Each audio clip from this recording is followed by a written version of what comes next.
Okay, students, now we are in a position to discuss about three laws of motion, which are also called as Newton's laws of motion. तो Newton के तीन law हैं, तीनों बहुत important हैं। इन तीनों को हम एक साथ डिस्कस करेंगे। इन तीनों के बारे में कंपैरिजन हम एक साथ करेंगे और बहुत ही क्विक रिव्यू करेंगे। तो यहाँ पर हम बहुत बड़ी बड़ी डेफिनेशंस की बात नहीं करने वाले, कंसेप्ट की बात करने वाले हैं। तो कंसेप्ट अगर आप समझे रहेंगे तो न्यूटन्स लॉज ऑफ मोशन ना आपके तैयार हो जाएंगे, बल्कि आप आगे के सवालात भी बहुत आराम से इस पर कर पाएंगे, जो कंसेप्चुअल क्वेश्चन होते हैं। ठीक, तो हम शुरू करते हैं। तीन लॉ हैं। सबसे पहली बात, ये तीन लॉ किस फिजिकल क्वांटिटी के बारे में बात करते हैं हमसे, किस क्वांटिटी के बारे में हमसे डिस्कशन करते हैं? तो आंसर है, ये तीनों लॉ हमसे फोर्स के बारे में बात करते हैं। बात समझ में आई?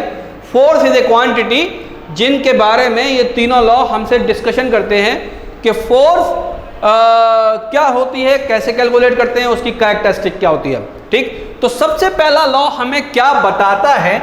सबसे पहला लॉ हमें डेफिनीशन बताता है। डेफिनीशन ऑफ फोर्स हमें पहला लॉ बताता है। This is stated by first law. ठीक, अभी तक आपने इनर्शिया के बारे में पढ़ा होगा कि पहला लॉ तो इनर्शिया के बारे में अगर बात करता है, ये डेफिनेशन के बारे में कह रहे हैं। तो मैं एक स्टाइल में आपको बताना चाह रहा हूँ जिससे आपको कॉन्सेप्ट क्लियर होगा। तो इनर्शिया की बात भी करेंगे हम। सबसे पहले डेफिनेशन ऑफ फोर्स को या फोर्स को डिफाइन करना सिखाता है हमें पहला लॉ। दूसरा लॉ हमसे किस चीज़ के बारे में बात करता है? दूसरा लॉ कहता है हमसे कैलकुलेशन ऑफ फोर्स। तो पहला लॉ हमें फोर्स के बारे में बताएगा कि फोर्स क्या होती है। दूसरा लॉ फोर्स को कैलकुलेट करना बताएगा हमें कि फोर्स को कैसे कैलकुलेट कर सकते हैं हम। तो calculation of force will be stated और given by second law of motion. Third law क्या कहता है? थर्ड लॉ कहता है कि कैरेक्टरिस्टिक ऑफ फोर्स। तो तीसरा लॉ फोर्स की खासियत बताता है कि फोर्स हमेशा जब भी लगती है पेयर्स में लगती है। बात समझ में आई? तो कैरेक्टरिस्टिक ऑफ फोर्स के बारे में थर्ड लॉ ऑफ मोशन बताएगा। अब पहले लॉ के बारे में हम डिस्कशन करते हैं। स्टेटमेंट पहला लॉ का क्या है? A body at rest will remain at rest, a body at motion will remain at motion until and unless an external force is applied to it। बात समझ में आई? क्या कह रहा है पहला लॉ कह रहा है कि एक बॉडी अगर स्टेट ऑफ मोशन अगर उसकी रेस्ट है तो वो रेस्ट में ही रहेगी। ए बॉडी अगर उसकी स्टेट ऑफ मोशन में है, उसकी कुछ वेलोसिटी है, तो उसकी वेलोसिटी बदलेगी नहीं, वो स्टेट ऑफ मोशन में ही रहेगी। कब तक रहेगी? जब तक एक एक्सटर्नल अनबैलेंस फोर्स आप अप्लाई नहीं करेंगे। ठीक, तो फोर्स की डेफिनेशन कैसे पता लगी? तो फोर्स को हम डिफाइन कर सकते हैं। तो फोर्स एक ऐसी क्वांटिटी है जो चीज़ों के स्टेट ऑफ मोशन को बदलती है। बात समझ में? चीज़ों के स्टेट ऑफ मोशन को बदलने का मतलब है कि चीज़ों के अंदर एक्सेलरेशन या रिटार्डेशन क्रिएट करती है। ठीक, तो फोर्स को हम यहां पर लिख सकते हैं, therefore force is an agent which changes in state of motion। तो फोर्स वो एजेंट है। कौन सी फोर्स? अभी इसके बारे में बात नहीं कर रहे। इलेक्ट्रोस्टैटिक फोर्स है, मैग्नेटिक फोर्स है, ग्रेविटेशनल फोर्स है, कॉन्टैक्ट फोर्स है, नॉन कॉन्टैक्ट फोर्स है, फ्रिक्शनल फोर्स है, उसके बारे में हम बात नहीं कर रहे हैं। हम ये कह रहे हैं कोई सी भी फोर्स ऑब्जेक्ट्स के अंदर क्या ला सकती है? कौन सी force? Basically unbalance force objects के अंदर या तो एक्सेलरेशन लाएगी या रिटार्डेशन लाएगी, यानी कि उनके स्टेट ऑफ मोशन को वो बदल देगी। दूसरी बात, ये तो फोर्स की डेफिनेशन हो गई ना। ऐसी कौन सी प्रॉपर्टी है ऑब्जेक्ट्स के पास जो उनकी स्टेट ऑफ मोशन को बदलने नहीं देती बिना फोर्स लगे? तो पता ये चलेगा कि हमने उसका नाम रखा है इनर्शिया। इनर्शिया एक वो प्रॉपर्टी है बॉडी की जो उसकी वेलोसिटी को जब तक नहीं बदलने देती जब तक कि कोई एक्सटर्नल फोर्स ना लगे। ठीक, इनर्शिया आता कहाँ से भाई? इनर्शिया कौन सी चीज़ को दर्शाता है या बताता है? ऑब्जेक्ट्स की। तो पता ही चलता है इनर्शिया उस बॉडी का ज़्यादा होगा जिसका मास ज़्यादा होगा। बात समझ में? जिसका मास ज़्यादा है उसको रोकना भी मुश्किल है, उसको चलाना भी मुश्किल है। ठीक, तो inertia is a measure of mass. तो वो प्रॉपर्टी जो कि चीज़ों को स्टेट ऑफ मोशन बदलने नहीं देती वो है इनर्शिया। कब तक? जब तक कोई एक्सटर्नल अनबैलेंस फोर्स अप्लाई ना की जाए। इनर्शिया ये वर्ड बेसिकली ऐसा ही है जैसे आप पढ़ते हैं इनर्ट गैसेस। तो इनर्ट गैसेस भी खुद से रिएक्शन नहीं करती। आप लोगों ने सुना होगा ये वर्ड इनर्ट गैसेस, जैसे हीलियम है, ओके, वो खुद से कभी रिएक्शन नहीं करती।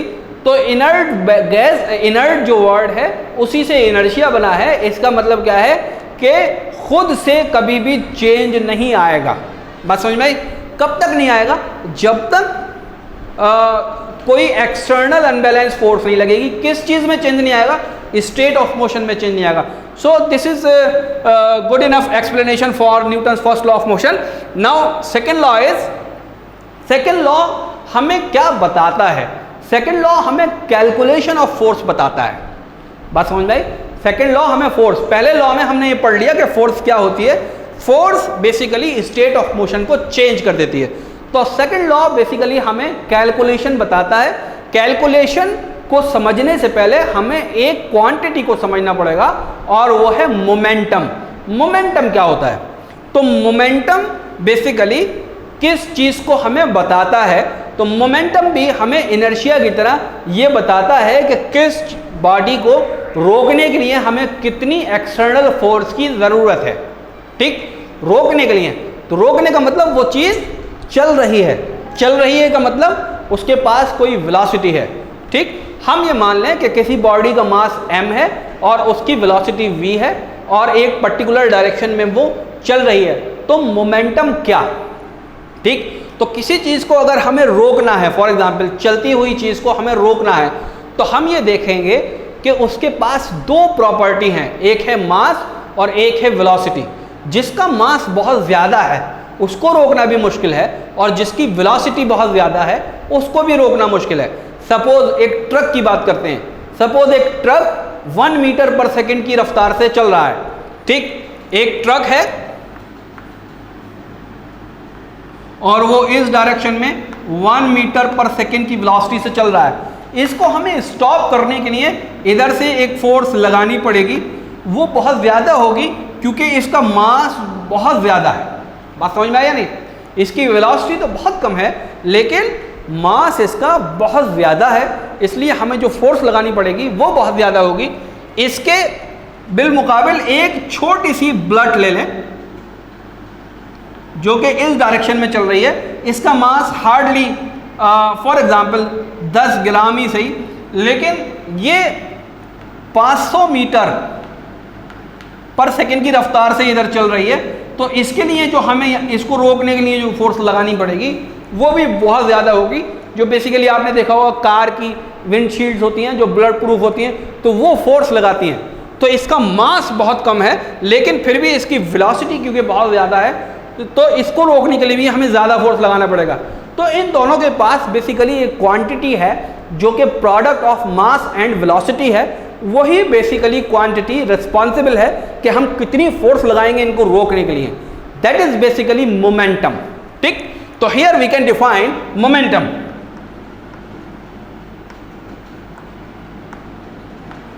मोमेंटम, तो momentum is product of mass and velocity. Momentum को हम लिखते P से हैं और ये बराबर होता है मास एंड वेलोसिटी। नाउ मोमेंटम की हमने फॉर्मूला लिख दिया। तो इसकी यूनिट क्या होगी, केजी मीटर पर सेकेंड। मास केजी में और वेलोसिटी मीटर पर सेकेंड में, दोनों चीज़ों को हमने एसआई यूनिट में रखा, तो मोमेंटम की यूनिट आई केजी मीटर पर second. This is about unit of momentum. Now momentum quantity कैसी है, स्केलर है या वेक्टर है? तो इसका जवाब हमें राइट हैंड साइड वाली चीज़ें मिल देंगी।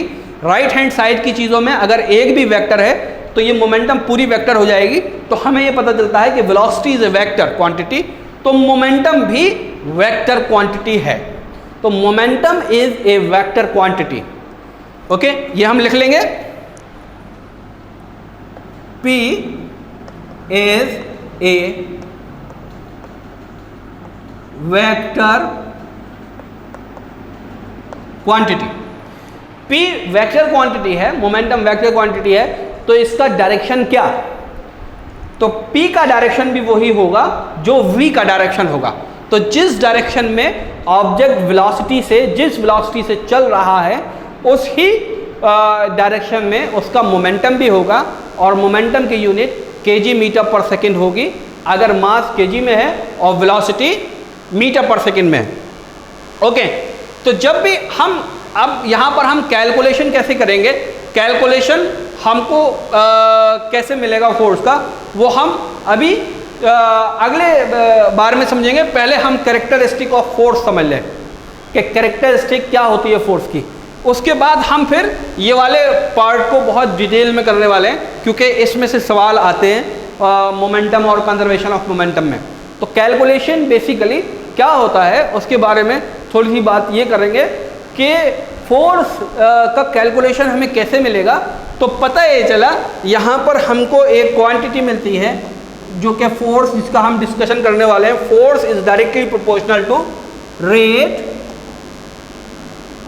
Of change of momentum.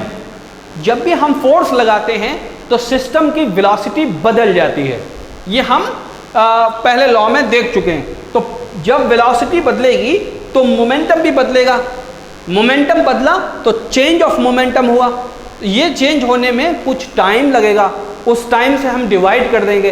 तो ये जो फोर्स हम लगाकर मोमेंटम को चेंज कर रहे हैं, वो फोर्स डायरेक्टली प्रोपोर्शनल होगी rate of change of momentum से। तो change of momentum is directly proportional to the force. तो फोर्स हम ऐसे कैलकुलेशन करते हैं, फिर उसका जो फॉर्मूला बन के आता है मास और एक्सेलरेशन की टर्म्स में, उसको हम नेक्स्ट लेक्चर में अभी डिटेल में डिस्कस करेंगे। अभी आप कैरेक्टरिस्टिक ऑफ फोर्स समझिए। यहाँ पर कैरेक्टरिस्टिक ऑफ फोर्स क्या होती है? तो कैरेक्टरिस्टिक ऑफ फोर्स हमसे ये कहती है कि फोर्स जब भी लगती है हमेशा पेयर में लगती है। ठीक, तो force is always in pairs. इसका मतलब क्या है? इसका मतलब ये है, suppose this is mass m, इसके ऊपर अगर मैं एक फोर्स F लगाऊं तो क्या होता है कि ये मास भी मेरे ऊपर, मैं अपनी फिंगर से इसके ऊपर फोर्स लगा रहा हूं इस डायरेक्शन में, तो ये भी मेरी फिंगर पर उतनी ही फोर्स लगाएगा लेकिन अपोजिट डायरेक्शन में। Okay, suppose it is the wooden block, मैंने इसके ऊपर इस डायरेक्शन में एक फोर्स F लगाई, तो ये भी इसी जगह पर मुझे इस डायरेक्शन में F लगाता है।